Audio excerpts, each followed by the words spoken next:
Saludos y bienvenidos a este su programa Aún a Esperanza. Yo soy su hermano en Cristo y obispo Gerson y te invito a que me acompañes con la reflexión para el día de hoy. La misma la he titulado La Cruz del Medio. Nuestra lectura bíblica la encontramos en el libro de Lucas, capítulo 23, versículo 33. Hoy estaremos utilizando la nueva versión internacional. Dice allí: cuando llegaron al lugar llamado La Calavera, lo crucificaron allí, junto con los criminales, uno a su derecha y otro a su izquierda. Palabra de Dios. Todos conocemos, los que hemos leído los 4 evangelios, la vida de Jesús a través de su ministerio, desde que nace hasta que es crucificado y hasta que luego podemos leer en el primer capítulo del libro de Hechos, cuando Él asciende nuevamente al cielo para sentarse a la derecha del Padre. Ahora, durante su caminar, aquí hay un evento que a mí me llamó mucho la atención y fueron 2 discípulos que se acercaron a Jesús con ansias de poder. Aquellos 2 discípulos fueron los 2 hijos de Zebedeo. Vamos a leer lo que nos dice en el libro de Marcos, capítulo 10, versículos 36 al 38, para conocer un poco más de qué es lo que se trataba la petición de ellos. Dice allí: se le acercaron Jacobo y Juan, hijos de Zebedeo. Maestro, le dijeron, queremos que nos concedas lo que te vamos a pedir.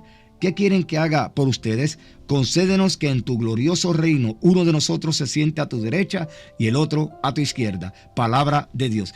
Fíjense qué atrevimiento el de estos 2 discípulos de venir a acercarse a Cristo para pedirle que le conceda a ellos 2 sentarse uno al lado del otro, sin saber realmente lo que ellos estaban pidiendo, porque lo más seguro es que lo pidieron bajo su ignorancia espiritual. Y si vamos a Marcos 10, versículo 39, allí vamos a encontrar la respuesta de Jesús a esta petición. Dice allí: no saben lo que están pidiendo, les recitó Jesús. ¿Pueden acaso beber el trago amargo de la copa que yo bebo, o pasar por la prueba del bautismo con el que yo voy a ser probado? Palabra de Dios. Estamos viendo, Jesús le está advirtiendo a ellos: ustedes no saben lo que ustedes están pidiendo, ustedes quieren estar uno al lado de acá y uno al lado de acá. Para ustedes poder estar ahí, ustedes tienen que pasar por lo que yo voy a pasar, y de seguro, ustedes no lo van a poder soportar, no lo van ni siquiera a intentar. ¿Por qué? Porque el sufrimiento que le esperaba a Jesús por la humanidad era demasiado grande.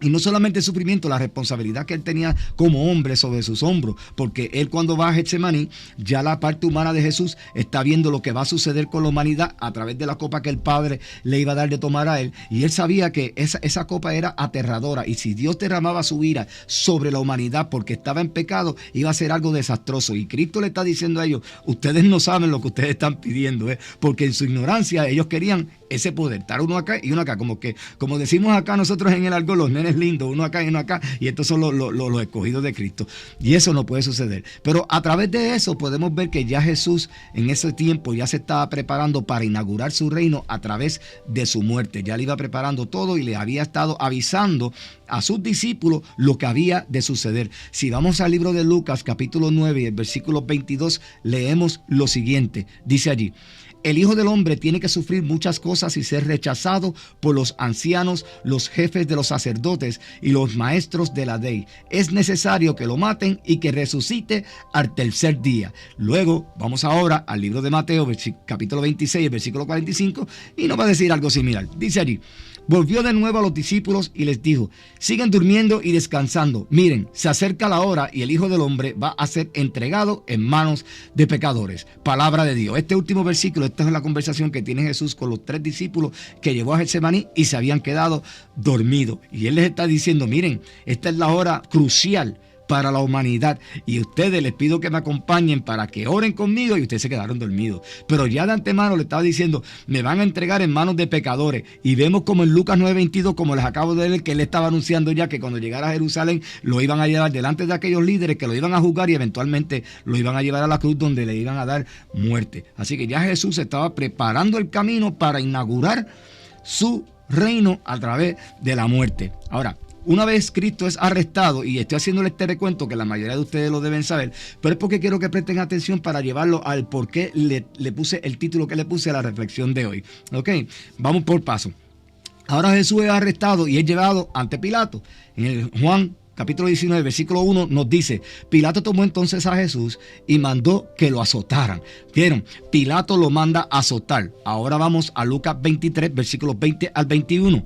Cristo es crucificado a petición ¿de quién? De los judíos, no de Pilato. Dice allí: Pilato, como quería soltar a Jesús, apeló al pueblo otra vez, pero ellos se pusieron a gritar: crucifícalo, crucifícalo. Palabra de Dios. Estamos viendo, Pilato lo recibe, lo juzga por complacerlos a ellos, lo manda a soltar, sabe que no hay nada malo en él, lo quiere soltar y son ellos los que piden que lo crucifiquen, pero como ellos no tenían la autoridad de quitarle la vida a nadie, ellos van a Pilato para que Pilato se lo conceda, pero es a ellos a quien se lo entregaron para que fueran y lo crucificaran, porque Pilato se lavó las manos. Bueno, eso es lo que ustedes quieren, yo se los entrego, pero yo no tengo nada que ver con esto, ¿verdad? Imposible, porque tenías que ver, porque tenía el poder de haberlo dejado ir. El problema con eso es que ya estaba escrito y tenía que suceder de esa manera, porque ya así lo había predestinado nuestro Dios. Ahora, Cristo, ahora viene lo interesante del programa de hoy. Cristo es crucificado al lado de criminales. Cristo está en el medio y tiene dos criminales, uno a la derecha y uno a la izquierda. Lucas 23:33 nuevamente nos dice: cuando llegaron al lugar llamado La Calavera, lo crucificaron allí junto con los criminales, uno a su derecha y otro a su izquierda. Estamos viendo uno a la derecha y otro a su izquierda. ¿Dónde acabamos de leer eso nosotros? Ese paralelismo lo acabamos de leer en Marcos 10, versículo 38, cuando los hijos de Zebedeo le pidieron a Cristo que les concediera a que uno se sentara a la izquierda y el otro a la derecha. Vamos a leer eso nuevamente. Concédenos que en tu glorioso reino uno de nosotros se siente a tu derecha y el otro a tu izquierda. Palabra de Dios. Fíjense cómo las cosas de Dios no se dan en un vacío, y como Dios a nosotros nos va educando en todo momento, en cada detalle que nosotros leemos a través de la Escritura.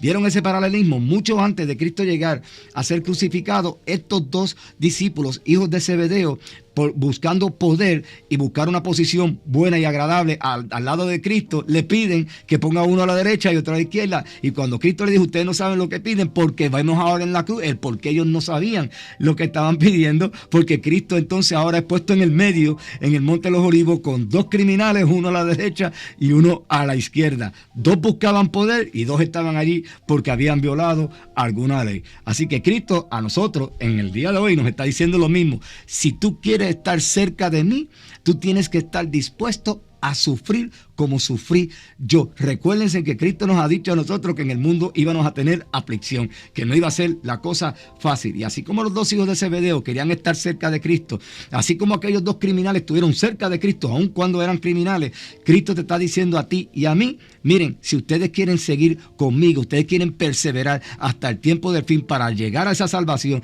para que puedan disfrutar conmigo de la vida eterna, ustedes tienen que sacrificarse, ustedes tienen que sufrir. Mírelo nuevamente, vamos a leer la respuesta de Jesús en Marcos 10, versículo 39 a los hijos de Zebedeo. Dice allí: ¿pueden acaso beber el trago amargo de la copa que yo bebo, o pasar por la prueba del bautismo con el que voy a ser probado? Palabra de Dios. Nosotros tenemos que sufrir. Nos dice Mateo 16, versículo 24, que nosotros tenemos que tomar nuestra propia cruz si queremos seguir a Cristo. Dice allí: si alguien quiere ser mi discípulo, tiene que negarse a sí mismo, tomar su cruz y seguirme. Alabado sea Dios. Tomar su cruz y seguir a Cristo es dejar el yo, echar el egoísmo para un lado, echar todo aquello que ponga a ti en primer lugar, luego al prójimo y mucho más a Cristo, porque cuando las personas están centradas en ellos, ni piensan en Cristo, y cuando se acuerdan de Dios, lo que vienen a pedirle para ellos, y esas cosas no funcionan así. Cristo te está diciendo a ti y a mí: tú quieres estar cerca de mí, tú tienes que tomar tu cruz. Tomar tu cruz significa echar a un lado tu propio yo, porque ese es el mayor pecado del ser humano, el yo. Primero yo, segundo yo, tercero yo y cuarto y quinto, si hay lugares, ahí voy yo también, y cuidado si hasta el 10 sigo yo primero, y no pensamos en los demás. ¿Ve? Y Cristo no quiere que hagamos eso. Por eso es que nos dijo: tú tienes que amar al prójimo como te ama a ti mismo. Si tú quieres algo especial para ti, quiere lo mismo para tu prójimo. No sea para ti solo. ¿Me entiendes? No podemos ser egoístas. Y Cristo le estaba diciendo a los hijos de Zebedeo: tú no sabes lo que estás pidiendo, porque ustedes pidiendo eso significa que ustedes tienen que pasar por lo que estoy pasando yo. Ustedes van a ser vituperados, ustedes van a hacer sufrir, ustedes van a ser perseguidos por mi nombre, pero también ustedes tienen que matar a su carne y dejar a su orgullo al lado y tomar esa cruz para que ustedes puedan estar cerca de mí. Eso es lo que Cristo nos está diciendo a nosotros en esta mañana, y era lo que Él estaba conversándole a los hijos de Zebedeo cuando le hizo la advertencia de no saber lo que estaban pidiéndole a Él, de querer estar cerca. Y a ti y a mí nos está diciendo: yo los llamé, ustedes no me escogieron a mí, yo los escogí a ustedes, alabado sea Dios, y ahora yo los estoy llamando, y si ustedes quieren estar cerca de mí, usted tiene que estar dispuesto a sufrir, usted tiene que estar dispuesto a tomar su cruz y dejar su propio yo a un lado para seguirme a mí, que es manso y humilde, Cristo Jesús, alabado sea Dios. Pero ahora yo le quiero traer unos relatos de unos eventos interesantes que ocurren allí allí en el Monte de los Olivos con estos dos ladrones, o no ladrones, criminales, porque le decimos ladrones porque algunas versiones dicen ladrones, pero la gran mayoría dice criminales, no sabemos realmente cuál fue el crimen que ellos cometieron, pero eran criminales. Y allí se dieron unos sucesos muy importantes, porque esos dos criminales comenzaron a injuriar a Cristo. Cuando vamos a Mateo 27, versículo 44, leemos lo siguiente: así también lo insultaban los bandidos que estaban crucificados con él. Vamos a Marcos 15, versículo 32, y nos dice lo siguiente: que baje ahora de la cruz ese Cristo, el Rey de Israel, para que veamos y creamos. También lo insultaban los que estaban crucificados con él. Estamos viendo, hemos leído dos versículos donde vemos que estos dos criminales estaban insultando a Jesús aún en esa misma agonía que estaba pasando Cristo Jesús. Lucas 23:39 nos dice lo siguiente: uno de los criminales allí colgado empezó a insultarlo. No eres tú el Cristo, sálvate a ti mismo y a nosotros. Palabra de Dios. Estamos viendo cómo estas cosas aquí están dándose en el momento que Cristo está dando la cruz en el medio, con un criminal a la derecha y uno a la izquierda. Ambos comenzaron a insultar e injuriar a Cristo allí en aquel momento donde obviamente ellos sabían que iban a perder sus vidas porque habían sido castigados a la cruz, que era en aquel entonces el peor castigo que podían darle a cualquier persona que cometiera un crimen, porque allí iban a terminar muertos independientemente. ¿Me entiendes? Entonces ellos están allí aún con Cristo, no hay arrepentimiento de lo que hayan hecho, sino que están allí insultando a Cristo, como quien dice, ellos te están diciendo bájate, pues si tú eres el Hijo de Dios, bájate tú y bájalo a nosotros para no tener que morir y pagar por lo que hemos hecho. Estamos viendo, esto se está dando allá arriba en el Monte de los Olivos, mientras están crucificados los tres, porque Cristo estaba en el medio. Ahora, allí sucede algo bien grandioso, aleluya. Uno de los criminales reconoce a Cristo por quien es Él. Lo reconoce como el Hijo de Dios. Después que lo está injuriando con el otro, ahora Él es que Él reconoce. Miren lo que nos dice Lucas 23, versículo 40. Alabado sea Dios. Pero el otro criminal lo reprendió al que está aquí a sola insultando. Ni siquiera temor de Dios tienes, aunque sufres la misma condena. Palabra de Dios. Ni siquiera temor de Dios. Ahora, ¿cómo él sabía que ese era el Hijo de Dios? ¿Cómo él sabía que ese era Dios hecho hombre? Y está allí colgado por los crímenes que había cometido. ¿Cómo él lo sabía? Pero él reconoció sus pecados y clamó a Cristo mientras estaba allá arriba en esa cruz junto a Cristo que está en el medio de ellos. Nos dice Lucas 23, versículos 41 al 42 lo siguiente: en nuestro caso, el castigo es justo, pues sufrimos lo que merecen nuestros delitos. Están viendo cómo está ahí reconociendo. Este, en cambio, no ha hecho nada malo. Luego dijo: Jesús, acuérdate de mí cuando vengas en tu reino. Aleluya. ¿Y saben qué? Si vamos a Lucas 23:43, vemos como Cristo le aseguró automáticamente la vida eterna allí, en aquel momento, en aquel sufrimiento que estaban pasando los tres. Mire lo que nos dice Lucas 23:43. Te aseguro que hoy estarás conmigo en el paraíso, le contestó Jesús. ¡Wow! Tremendo. Jesús mismo le dijo: hoy estarás conmigo en el paraíso. No significa que él subió al cielo en el día de hoy. Lo que significa es que le está diciendo: hoy te estoy diciendo que yo te aseguré ya la vida eterna. Cuando Cristo venga, tú vas a ser salvo. Porque primero reconoce, nosotros estamos aquí porque cometimos un delito y nos lo merecemos. Él reconoció su pecado y se arrepiente automáticamente cuando él le dice a Cristo: acuérdate de mí cuando venga tu reino. Reconoció a Cristo por quien él era. Él le dio su lugar a Cristo. Y mire qué interesante, porque miren cómo él le dice a Cristo en Lucas 23, 40, 41. Miren cómo él le dice a Cristo, cómo él lo reconoce. Dice: sufrimos lo que merecen nuestros delitos. Jesús, acuérdate de mí cuando vengas en tu reino. Reconoció a Cristo por quien él era. Contrario de quien le voy a hablar ahora, que se llama Judas, que aun cuando caminó con Cristo, nunca reconoció a Cristo como el Hijo de Dios. Nunca lo reconoció como su Señor. Veamos lo que nos dice Mateo 26, versículos 21, 22 y el 25. Dice allí: mientras comían, les dijo: les aseguro que uno de ustedes me va a traicionar. Ellos se entristecieron. 11. Muchos, y uno por uno, comenzaron a preguntarle: ¿acaso seré yo, Señor? Escuchen bien, ellos, los otros 11, dijeron: ¿acaso seré yo, Señor? Pero miren la contestación de Judas en el versículo 25: ¿acaso seré yo, Rabí? le dijo Judas, el que lo había de traicionar. Estamos viendo, nunca le dijo Señor, nunca reconoció. Los otros 11, Señor, seré yo. Pero él no le dijo Señor, seré yo. No reconoció a Cristo, simplemente lo llamó como maestro, rabí. No lo reconoció como el Señor, su Señor, porque él estaba con él y el Señor de la humanidad, porque es el que creó todo lo que en el mundo hay, incluyéndonos a nosotros. Estamos viendo, aquí vemos un ladrón que reconoce a Cristo por quien es y se arrepiente allá arriba en la cruz, pero aquí vemos un discípulo que aunque todos sabemos cuál fue su fin, aunque todos sabemos cuál fue su propósito, y no porque, vuelvo y lo repito, y no porque Dios lo hubiera predestinado para que muriera, porque eso es un grave error. No, él tenía que morir porque Dios lo dijo así estaba escrito. No, Cristo le dio la oportunidad. Cristo sí sabía lo que él iba a hacer y cómo iba a terminar, pero Cristo le dio las oportunidades. Quien eligió vender a Cristo, traicionar a Cristo, quien eligió quitarse la vida fue él. No fue Dios, porque Dios no crea a nadie para matarlo. Quítese en eso de la cabeza, estar diciendo que algunos son predestinados para ser salvos y otros son predestinados para morir, porque ese no es el Dios que nosotros conocemos y le servimos. Dios es un Dios de amor, un Dios de justicia y es un Dios equitativo para todo el mundo. Dios no va a crear un ser humano para después matarlo. ¿Qué clase de Dios sería eso?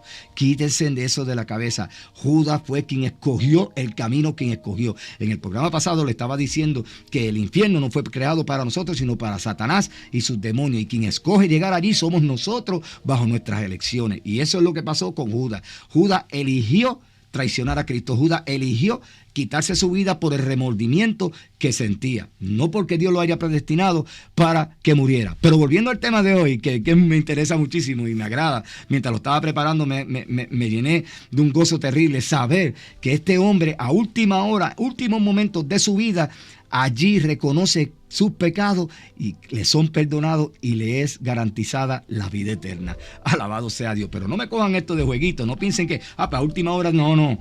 Esos son casos especiales. No todo el mundo se le va a dar esa oportunidad de que cuando llegue ese momento final puedan arrepentirse de corazón de sus pecados y que puedan ser perdonados y puedan optar por una vida eterna junto a Cristo. No se recuesten de eso. Eso está allí porque Cristo nos está enseñando que aún cuando tú estás en las últimas, si tienes la oportunidad, puedes arrepentirte, si es de corazón. Porque muchos se arrepienten por el miedo, porque saben que se van a morir. No, pero si se salvaron o no, yo no puedo juzgar eso. Eso solamente lo sabe Dios y la persona, porque Dios es el único que conoce y escudriña los corazones a través del Espíritu Santo. Alabado sea Dios. Ahora, ¿qué aprendemos nosotros de todo esto? Tenemos que poner nuestra mirada en esa cruz del medio que se llama Cristo Jesús, porque ni la fe ni las buenas obras de fe van a ser suficientes para nosotros ser salvos. Esto es correcto, pero sin Cristo eso de nada sirve. Tenemos que mantenernos enfocados en la cruz del medio, donde se encuentra nuestro Salvador, nuestro Redentor, nuestro Creador, Cristo. Ahí es donde nosotros tenemos que estar enfocados. ¿De qué te vale tener fe y decir que tienes fe? ¿De qué te vale que haga buenas obras? Y no te enfocas en Cristo, porque la fe viene por el oír. ¿Viene por qué? Por oír la palabra de Dios. Estamos bien. Tú puedes hacer obras buenas, seguro, porque la iglesia salió a hacer una obra y tú hiciste algo, o tú lo hiciste individualmente por modo propio. Perfecto. Pero si tú no tienes una relación con Cristo, si tú no te mantienes enfocado en Cristo a través de ese Espíritu Santo todos los días, como le he dicho, a través de la oración y la lectura de la palabra, usted no va para ningún lado. ¿De qué te vale? Tú tienes que enfocarte en Cristo, porque Cristo es nuestra dirección, es nuestro guía, es nuestro pase a la vida eterna junto a nuestro Creador. ¿Me entiendes? Tú no puedes seguir pensando en que yo tengo fe, y puede que la tenga, no te lo estoy quitando, y puede que hagas buenas obras, pero si tú pierdes de vista esa cruz del medio, estás perdido. Estás perdido, porque ese es el que te dirige. Ahora mismo Cristo nos dejó su Espíritu Santo para que nos dirigiera toda verdad, y la verdad se encuentra en la palabra de Dios, y la palabra de Dios es Cristo personificado. La palabra de Dios personificada en Cristo. Tú tienes que seguir la verdad de Cristo. Eso significa que tú tienes que mantenerte concentrado en la cruz del medio y no mirar ni al ladrón de la derecha, ni al criminal de la derecha ni al criminal de la izquierda, porque vuelvo y le repito, el ladrón lo dice algunas traducciones, pero realmente lo que son criminales. No tenemos nada certero que nos diga realmente que por lo que ellos estaban allí. Simplemente habían cometido 2 crímenes y estaban allí. Tenían que haber sido graves para haber llegado a ese punto de morir en la cruz, que, como les dije anteriormente, era una muerte cruel e indigna de cualquier persona.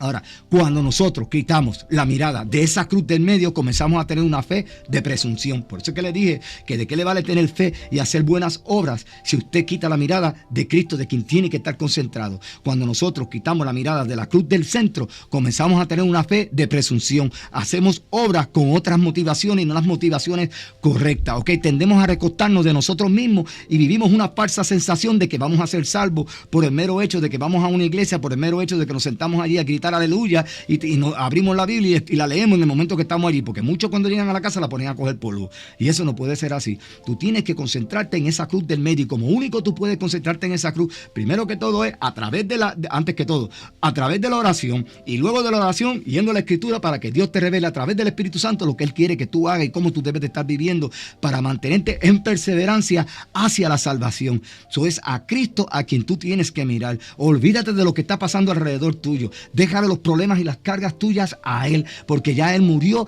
para llevar esas cargas por ti. Concéntrate en esa cruz del medio, porque ahí es donde vas a encontrar tu salvación. ¿Okay? Así que nosotros no podemos caer en ese jueguito como los hijos de Zebedeo, que lo que querían era el poder de sentirse orgulloso porque estaba uno sentado a la derecha y otro a la izquierda. Y eso hacemos cuando quitamos la mirada de Cristo y nos colocamos a uno al lado del otro de Cristo, y entonces empezamos a hacer esas obras de fe, que son fe de presunción, y comenzamos a hacer obras que no están hechas por las razones correctas, y comenzamos a confiar en nosotros mismos. Y con ese poder que ellos pidieron, tú sabes cómo te vas a sentir cuando tú quites la mirada de esa cruz del medio. Vas a sentir un poder con un falso vacío, sin la dirección del Espíritu Santo. Te vas a encontrar que todo lo que tú estás haciendo lo estás haciendo a base de tu propio esfuerzo. Le vas a quitar méritos a Jesús por su obra, que minimizas el sacrificio de cruz cuando tú haces ese tipo de cosas, porque no lo estás poniendo a Él por encima de todo y no te estás dando cuenta que esa cruz del medio es la que te trajo a ti a sus pies y te está dando la oportunidad de tú ser salvo y optar por esa vida eterna si te mantienes perseverando en Él.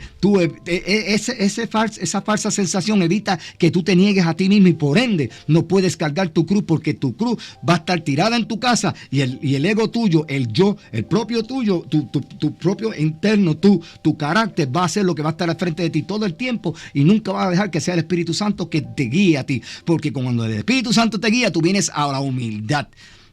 Eres humilde, no hay orgullo en ti, y tú comienzas a pensar primero en Cristo y segundo en el prójimo y último tú. Y cuando tú te pones a ti en último nivel, Cristo te va a poner a ti en primer nivel, porque cuando tú haces lo que tienes que hacer, si tú pones tu mirada en las cosas de arriba, lo demás te va a ser dado por añadidura. Lo que tú puedas necesitar, Dios te lo va a dar. Quizás no te lo dé como tú lo quieres ni cuando tú lo quieres, pero te va a dar lo que tú necesitas, no lo que tú quieres. Porque por lo general, aleluya, lo que nosotros queremos nos lleva a nosotros a la perdición. Él nos da lo que necesitamos para podernos mantener caminando en su voluntad hacia la salvación. Cuando nosotros tenemos una fe de presunción, nosotros nos envanecemos, nos orgullecemos y nos olvidamos de a quién nosotros le hemos dicho que le estamos sirviendo. Si tú le dijiste a Cristo que tú le creíste, que tú le sirves, que tú te bautizaste, que eres sellado con el Espíritu Santo, no debe haber ni una cintila de pensamiento de querer tener poder y de confiar en ti mismo, porque no puedes confiar en ti mismo. Los designios del hombre son todo el tiempo de continuo al mal, lo dice la palabra, es engañoso, y nosotros cuando confiamos en nosotros mismos terminamos mal, porque nos desenfocamos de la cruz que está en el medio. Alabado sea Dios. Perdón, esa cruz es la que nos va a mantener a nosotros todo el tiempo caminando, y hay un solo camino para la salvación, y esa es la cruz del medio. Lucas 23:33 nos dice: cuando llegaron al lugar llamado la Calavera, lo crucificaron allí junto a los criminales, uno a su derecha y otro a su izquierda. ¿Dónde se encontraba Jesús? En el medio. Y es ahí donde tú tienes que concentrarse, en esa cruz del medio, porque es la única que te va a llevar a la vida eterna. Juan 14:6 nos dice: yo soy el camino, la verdad y la vida, le contestó Jesús. Nadie llega al Padre si no es por mí. Alabado sea Dios. Hechos capítulo 4 versículo 12 nos dice: de hecho, en ningún otro hay salvación, porque no hay bajo el cielo otro nombre dado a los hombres mediante el cual podamos ser salvos. Aleluya. La única forma, hermano, que tú y yo podemos ser salvos, y el resto de la humanidad, es concentrándonos en esa cruz del medio. Cuando tú te concentras en esa cruz del medio, lo demás que te rodea no importa, no te llega, no te hace daño, y mucho más cuando tú estás siendo dirigido por el poder del Espíritu Santo, que cuando tú dijiste que lo aceptaste bautizaste, como dice Efesios 1:13, fuiste sellado con Él. Y nos dice a nosotros Hechos 1:8 que el poder del Espíritu Santo va a venir sobre ti. Así que cuando eso pasa, tú tienes las herramientas necesarias mediante la oración, mediante la lectura de la palabra, mediante el poder y el impulso del Espíritu Santo de mantenerte enfocado en esa cruz del centro. Ahí es donde tiene que estar enfocada tu mirada, no en lo demás, no es en tu pastor, no es en tus líderes, no es en los llamados profetas, no es en una película que viste y te llenó de emoción porque hablaba de Cristo. No, Señor, usted tiene que enfocarse en el verdadero Cristo, no el que el hombre ha creado para justificarse a sí mismo. No, Señor. Tu salvación única está en Cristo Jesús, la cruz del medio, y nunca te debes olvidar de eso si le has dicho a Cristo que tú le crees y le estás sirviendo. Así que, hermano y hermana, vamos a volver rapidito a algo importante que sucedió con este criminal que se arrepintió. Le pregunto, ¿él se arrepintió? Sí se arrepintió. ¿Se bautizó? No se bautizó. ¿Leyó y estudió la Escritura en un momento? No lo leyó. ¿Hizo alguna buena obra? No lo leyó. Pero fue perdonado y salvo por Cristo Jesús. Alabado sea Dios. ¿Y cómo así? Porque se centró en la cruz del medio, hermano. Se centró en la cruz del medio. La cruz que traía la gracia. La cruz que traía el Espíritu Santo. La cruz que traía el Espíritu Santo y la vida eterna. Fue el poder de la gracia del Espíritu Santo que lo redarguyó y reconoció a Cristo por quien era. Alabado sea Dios. Y por eso es que se mantuvo allí. ¿Y cómo llegó al reino de los cielos? Porque Cristo lo dijo. No tuvo que bautizarse, no tuvo que leer la Escritura, no tuvo que ir a hacer buenas obras. Lo único que tuvo que hacer era arrepentirse de su pecado y reconocerlo a Él por quien es. Y Cristo le dijo: vente, hijo mío, porque yo te di entrada al reino de los cielos. Solamente eso. Y imagínese él, imagínese usted y yo que no hemos cometido, el Señor nos cuide, un delito grave como ese y que nos estemos pudriendo en una cárcel. Y no que Dios no nos use en una cárcel. Cuidado con eso, ¿ok? Porque nos puede utilizar. Ahora, imagínense ustedes que él está allí muriendo y ya en el lecho de su muerte, porque iba a morir, reconoce a Cristo, se arrepiente de sus pecados, y usted y yo que estamos caminando en salud gracias a la obra de Dios, estamos aquí y sin embargo no queremos reconocer a Cristo por quien es. Sin embargo no queremos arrepentirnos de nuestros pecados y llevamos una fe vana y vacía y de mentira y de hipocresía cuando nos sentamos en la iglesia y sabemos que llevamos doble vida en todo momento cuando salimos de la iglesia. Y eso está equivocado. Pero usted se engaña a usted mismo, usted lo está engañando a Dios. ¿Ve? Por eso te digo a ti, hermano, no te estoy juzgando. Vuelve y concéntrate en la cruz del medio. Cuando tú te concentras en la cruz del medio, tú vas a llegar lejos. Fíjense, Cristo le dijo a él: entra. Ya me reconociste por quien soy. Te arrepentiste y reconociste tu pecado. Entra. Cristo le dijo quién entra. Dios, ¿y cómo tú entraste aquí a reconocerlo? El de la cruz del medio me dijo que podía entrar. Aleluya, alabado sea Dios. El de la cruz del medio, así como le dijo a él que puede entrar, te lo está diciendo a ti y a mí y a toda la humanidad. Ustedes pueden entrar, pero es a través de mí. Si ustedes miran a otro lado, no van a poder entrar. Tienen que concentrarse en la cruz del medio, y ese es el que te va a llevar a la vida eterna con Cristo Jesús. A ver, sí, que Cristo, siendo crucificado entre medio de estos criminales, simboliza el efecto que la cruz tiene en el hombre. Para algunos tiene olor a muerte, para otros tiene olor a vida. Mira lo que nos dice a nosotros el apóstol Pablo en 2 de Corintios, capítulo 2, versículos 15 al 16. Dice allí: porque para Dios nosotros somos el aroma de Cristo entre los que se salvan y entre los que se pierden. Para estos somos olor de muerte que los que lleva a la muerte. Para aquellos, olor de vida que los lleva a la vida. Alabado sea Dios. Estamos viendo, la cruz tiene olor a muerte para el que está en pecado, porque la cruz lo está juzgando, porque el sacrificio de Dios, de Cristo, lo está juzgando. Pero para nosotros que hemos dicho que sí, que le creemos y hemos sido sellados por el Espíritu Santo, es olor de vida. Eso es lo que nos está diciendo aquí el apóstol Pablo, es olor de vida. Y cómo nosotros disfrutamos de ese olor, de ese aroma de vida eterna con Cristo Jesús, concentrándonos en esa cruz del medio. Eso es lo que tenemos que hacer día a día. Tenemos que mantener nuestra mirada fijada en la cruz del medio, porque de allí nació la reconciliación con el Padre. De allí nació la salvación y el perdón para nuestros pecados. De allí nació la vida eterna para ti y para mí. Y les recuerdo que la fe y las obras de fe van a venir por sí solas cuando tú te concentres en la cruz del medio. Que Dios les continúe bendiciendo.